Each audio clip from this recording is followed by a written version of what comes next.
नमस्कार। संपूर्ण हिंदी स्पेशल एकमात्र यूट्यूब चैनल फिफाड़ा हिंदी क्लासेस पर आप सभी का स्वागत है। और आज की क्लास में अपन उसी निबंध को जो हजारी प्रसाद द्विवेदी द्वारा रचित है उसको आगे बढ़ाते हैं। तो बढ़ाते हैं आज की क्लास को। इस क्लास में अपन किसको पढ़ रहे थे? हजारी प्रसाद जी को पढ़ रहे थे। हजारी प्रसाद द्विवेदी।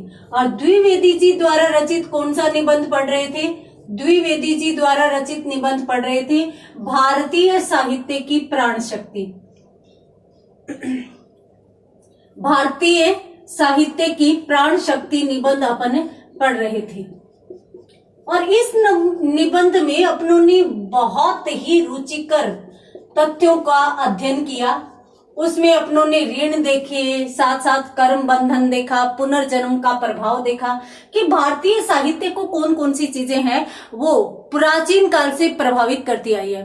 तो उन्हीं पक्षों में अपन बात कर रहे थे कि सामान्यतः भारत में जो है वो चाहे उच्च वर्ग का लोग हो यानी उच्च पद का, या अपन सामाजिक दृष्टि से देखें तो जातिगत भेदभाव प्राचीन काल से होता आया है।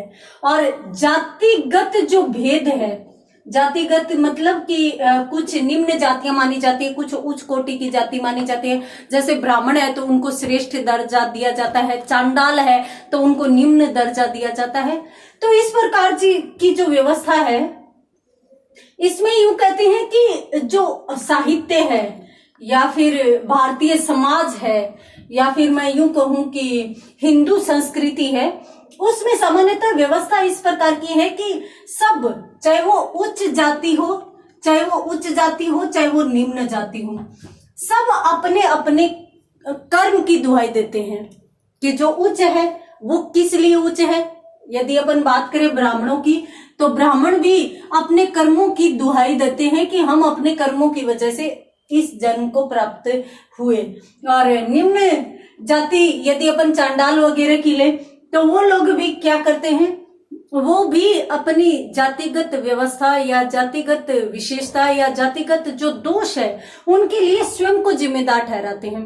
वो अपने कर्मों को ही जिम्मेदार ठहराते हैं, दूसरे किसी को भी जिम्मेदार नहीं ठहराते। और इसलिए एक अच्छी और बुरी बात ये हो जाती है कि सामान्यतः किसी भी प्रकार के विवाद की उत्कट संभावनाएं नहीं रहती। अब ये अच्छी और बुरी बात कैसे है? अच्छी बात तो ये है कि जातिगत जो व्यवस्था बनी हुई है वो ज्यों की त्यों आराम से वैसे ही बनी रहे, यानी उनमें किसी भी प्रकार का विरोध नहीं होता, वैमनस्य नहीं होता। इस प्रकार की भावना है वो नहीं आती, न निम्न वर्ग में आती और न उच्च वर्ग में आती। क्यों? क्योंकि वो सब एक दूसरे को जिम्मेदार ही नहीं ठहराते कि उनकी वजह से हमारी स्थिति ऐसी है, उनकी वजह से हमारी स्थिति खराब है। वो एक दूसरे को जिम्मेदार नहीं ठहराते, वो स्वयं को जिम्मेदार ठहराते हैं, स्वयं के कर्मों को जिम्मेदार ठहराते हैं। और जब स्वयं के कर्मों को जिम्मेदार ठहराते हैं तो कोई विवाद नहीं होता। तो यहाँ पर अच्छी और बुरी दोनों बातें मैंने क्यों कही है? क्योंकि अच्छी बात तो यह है कि सामान्यतः दोनों आपस में भेदभाव नहीं करते, दोनों में विरोध की स्थिति पैदा नहीं होती। परंतु बुरी बात यह है कि जहां पर विरोध की संभावनाएं खत्म हो जाती है, विरोध की संभावनाएं समाप्त हो जाती है ना, तो वहां पर सदैव स्थिति गंभीर रहती है। स्थिति गंभीर रहने का मतलब क्या हुआ? स्थिति गंभीर रहने का मतलब है कि वहां पर सदैव जो विकास की संभावनाएं है वो समाप्त हो जाती है। जैसे मान लीजिए कि लोकतंत्र का उदाहरण ले। अब लोकतंत्र में यदि विपक्षी पार्टी नहीं है, विपक्ष का दल ही नहीं है और विपक्ष में कोई मजबूत नेता नहीं है, तो जो एक पक्ष वाला है वो मनमानी करने लग जाएगा, क्योंकि उसे पता है कि विपक्ष में कोई है नहीं, विपक्ष में उसकी कोई आलोचना करने वाला नहीं है, तो वो फिर अपनी मनमानी से जैसा चाहे वैसा करता है। तो इसीलिए लोकतांत्रिक व्यवस्था में एक अच्छे विपक्ष का होना आवश्यक है। जिस प्रकार से लोकतंत्र में एक अच्छे विपक्ष का होना आवश्यक है, उसी प्रकार से विकास के लिए विपक्ष का होना आवश्यक है, अर्थात विवादित स्थिति भी होनी आवश्यक है। विवादित स्थिति यानी मतलब उच्च जो श्रेणी के लोग हैं वो निरंकुश हो जाते हैं, निरंकुश यानी जैसे मतलब प्राचीन काल में जो निम्न वर्ग था, इसने कभी भी उच्च वर्ग का विरोध नहीं किया।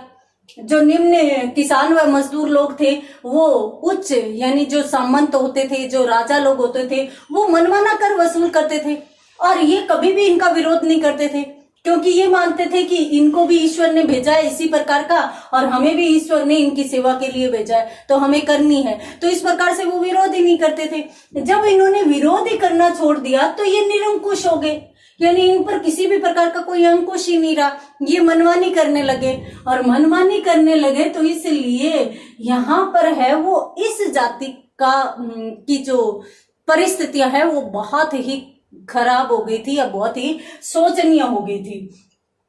तो इस प्रकार की व्यवस्था हो जाती है। तब ऐसे कहा जाता है कि सामान्यतः इसमें विवाद की भावना या आवाज उठाने की भावना इसमें होनी चाहिए, ताकि इसको निरंकुश नहीं होना पड़े या ये निरंकुश नहीं बन पाए। यहां पर ये बात कही जाती है, कहते हैं कि जब इसने मान लिया कि मैं जो हूं मैं वैसा रहूंगा, क्योंकि मुझे ईश्वर ने बनाकर भेजा है, ये लोग हैं जैसे रहेंगे, ठीक है, ये भी मान रहा है कि ये मेरे लिए सेवा करने के लिए आया है और ये भी मान रहा है कि मैं इसकी सेवा करने के लिए हूं, तो इसलिए विवाद की स्थिति नहीं रहेगी। और दोनों को यूं लग रहा है कि हमारे कर्मों की वजह से हमें ये मिला है जिसे कोई रोक नहीं सकता, कोई भी समाप्त नहीं कर सकता। जब ये चीज आ जाए कि हमारा कर्म ही हमें यहां पर बनाए हुए है, इसे हमें भुगतना पड़ेगा, अच्छा है तो अच्छा मिलेगा, बुरा है तो बुरा मिलेगा, तो इससे भारतीय साहित्य है वो भाग्यवादी बन जाता है, यानी भाग्य पर आधारित हो जाता है, किस्मत पर आधारित हो जाता है कि सामान्यतः किस्मत ने दिया है, मिलेगा, कोई रोकने वाला ही नहीं है। अब जिस प्रकार से हिंदी में एक कवि हुए हैं मलुक दास जी, उन्होंने यूं कहा है कि अजगर करे न चाकरी, पंछी करे न काम, दास मलुका कहे गए सबके दाता राम। यानी अजगर किसकी नौकरी करता है, अजगर करे न चाकरी, अजगर किसी की चाकरी नहीं करता, नौकरी नहीं करता। पंछी करे न काम, पक्षी कौन सा काम करता है, फिर भी दास मलुका कह गए, मलुक दास जी कह गए सबके दाता राम, यानी भोजन तो सबको मिलेगा। अब मान लीजिए कि हम सभी ये स्वीकार करने लग जाए कि चिड़िया काम नहीं करती, अजगर काम नहीं करता, तो फिर हमें काम करने की जरूरत क्या है। भगवान राम यानी ईश्वर, और ये कहावत तो चलती आ रही है कि जिसको चोंच मिली है उसे दाना भी मिलेगा, तो इस पर अपन विश्वास करें तो अपन निराशावादी हो जाएंगे, काम करने के लिए खड़े ही नहीं होंगे। तो इसलिए कहा गया है कि ये एक भाग्यवादी स्थिति बन जाती है, निराशावाद की तरफ हमें लेकर जाती है। परंतु इसमें हालांकि ये ऊपर से ही इसी प्रकार से दिखाई देती है कि ये हमें निराशावादी या भाग्यवादी बना रही है, परंतु इसके साथ साथ ये ही व्यवस्था भारतीय साहित्य में नहीं है।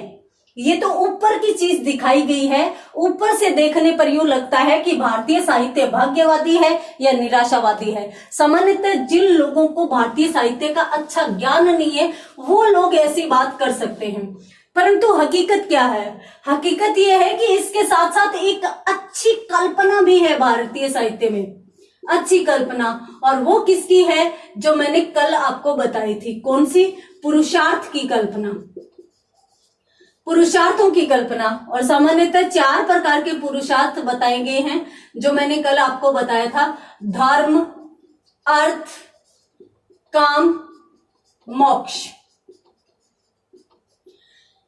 अब देखिए, मनुष्य के 4 पुरुषार्थ हैं और चारों को मनुष्य को अर्जित करना है, धर्म भी करना है, अर्थ भी करना है, काम भी करना है, मोक्ष प्राप्ति के लिए उपाय भी करने हैं।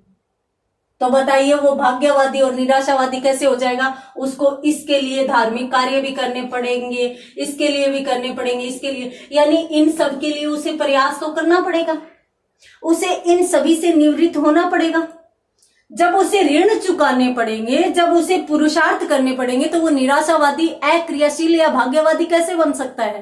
तो इसलिए कहते हैं कि ऊपरी तौर पर यदि कोई भारतीय साहित्य को देखता है तो वो तो आलोचना कर सकता है, परंतु यदि आंतरिक दृष्टि से देखा जाए और साहित्य को देख लीजिए, संस्कृत साहित्य धर्म, अर्थ, काम, मोक्ष से निवृत्ति में भरा पड़ा है। संस्कृत साहित्य में बहुत से साहित्य इस प्रकार से लिखे गए हैं, और यहाँ तक कि जो हमारा साहित्य है उसमें साहित्य के उद्देश्य भी बताए गए हैं, और साहित्य के उद्देश्यों में सब चीजें प्रकट की गई है, सब चीजें बताई गई है।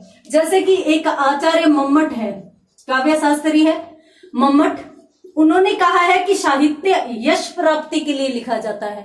तो इसका मतलब यश प्राप्त करने के लिए, अपनी प्रतिष्ठा प्राप्त करने के लिए मनुष्य प्रयास करेगा, और जब मनुष्य प्रयास कर रहा है तो वो अक्रियाशील तो नहीं हो सकता। साथ ही साथ इन्होंने ये भी संस्कृत साहित्य की यदि बात करें तो साहित्य जो लेखन होता है वो सुख प्राप्त करने के लिए भी होता है। तो सुख प्राप्त करने के लिए जाहिर सी बात है, एक कवि यदि कर्म करता है, काव्य लिखता है सुख प्राप्त करने के लिए, तो किसान क्या करेगा? किसान भी तो खेती करेगा ना सुख प्राप्त करने के लिए। इसके साथ साथ इसमें ये भी बताया गया है कि जो साहित्य है वो कांता सम्मित के लिए भी होता है। कांता सम्मित यानी प्रेम का संदेश भी देता है। तो यदि प्रेम का संदेश भी साहित्य दे रहा है तो इसका मतलब ये तो नहीं है कि लोग एक दूसरे से बिल्कुल ही कट जाएं। अब जैसे मान लो कि मैंने यूं मान लिया कि मैंने जो किया वो मुझे भुगतना है, और मैं जो भी करूं, या मैं करूं या नहीं करूं, मुझे खाने के लिए तो मिल ही जाएगा, मुझे किसी से कोई मतलब नहीं है। तो इसका मतलब तो ये हो गया ना कि मैं सब चीजों से तटस्थ हो गई, सब चीजों से उदासीन हो गई। परंतु ऐसा तो नहीं है, यहाँ पर कांता सम्मित उपदेश भी है, यश भी है, सुखवाद भी है। यानी संस्कृत साहित्य में चारों पुरुषार्थों के लिए कार्य करने की प्रेरणा दी गई है, और चारों प्रकार के ऋण चुकाने के लिए भी साहित्य में अनेक प्रकार बताए गए हैं। और यहाँ तक कि लगभग जो हिंदी साहित्य मान ले अपन, या भारतीय साहित्य की बात करें तो भारतीय साहित्य वैसे तो संस्कृत से लिया जाता है, क्योंकि पुराना साहित्य तो हमारा संस्कृत का है। तो यहाँ पर ये यूं कहते हैं कि जो भी संस्कृत में साहित्य लिखा गया है वो अंत में जाकर इस पर टिकता है, यानी मोक्ष पर टिकता है, कि मोक्ष प्राप्ति के लिए साहित्य लिख रहे हैं। तो मोक्ष प्राप्ति के लिए कवि यदि साहित्य लिख रहा है, यानी अपना कर्तव्य कर रहा है, तो मोक्ष प्राप्ति के लिए सभी जातियां अपना अपना कर्म तो करेगी, और अंतिम जो पुरुषार्थ है वो मोक्ष ही है। यानी सब चीजों से गुजरते हुए हमें कहाँ पहुंचना है, हमारा अंतिम उद्देश्य, हमारा अंतिम लक्ष्य कौन सा है? मोक्ष है।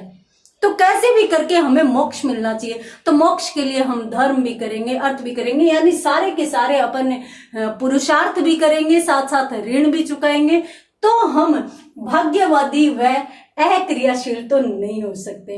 तो इसलिए हजारी प्रसाद द्विवेदी ने इस चीज का भी तोड़ बताया, इस चीज की भी काट की है। शुरू में हजारी प्रसाद द्विवेदी ने जो निबंध में प्रश्न उठाया था कि भारतीय साहित्य प्राचीन चीजों को स्वीकार करता है, उसका भी उन्होंने जवाब दिया। फिर पुनर्जन्म व कर्मफल की व्यवस्था की, उसका भी उन्होंने जवाब दिया। और अब जो साहित्य के लिए भारतीय साहित्य की आलोचना होती है कि ये भाग्यवादी व निराशावादी है, उसका भी ये जवाब दे रहे हैं कि ये बिल्कुल भी भाग्यवादी व निराशावादी नहीं है, क्योंकि इसमें कर्म फल जो है, यानी मनुष्य को कर्म करने पड़ेंगे। क्यों करने पड़ेंगे? क्योंकि उसको ऋण चुकाना है। साथ साथ उसे चारों पुरुषार्थ करने पड़ेंगे। क्यों करने पड़ेंगे? क्योंकि उसे मोक्ष प्राप्त करना है। तो मोक्ष प्राप्ति के लिए उसे प्रयास करना है। सभी जातियां अपना अपना कर्तव्य निर्वाह करेगी। तो यहाँ पर लेखक है वो विभिन्न कवियों का उदाहरण लेते हुए वह संस्कृत साहित्य में बताए गए विभिन्न कवियों द्वारा साहित्य के उद्देश्य की भी बात करता है कि विभिन्न प्रकार के उद्देश्य होते हैं साहित्य के।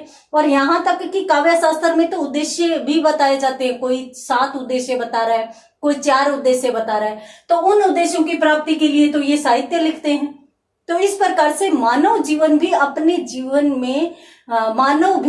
जीवन में कोई ना कोई उद्देश्य बना लेता है, और वो उस उद्देश्य की प्राप्ति के लिए प्रयास निरंतर करता रहता है। तो वो निरंतर प्रयासरत रहता है, तो वहां पर अक्रियाशीलता की कहीं भी बात ही नहीं उठती। उसके बाद उद्देश्यों पर विचार करते हुए और लेखक फिर घूमते हुए सभी साहित्यकारों की तरफ जाते हुए और फिर आते हैं कालिदास।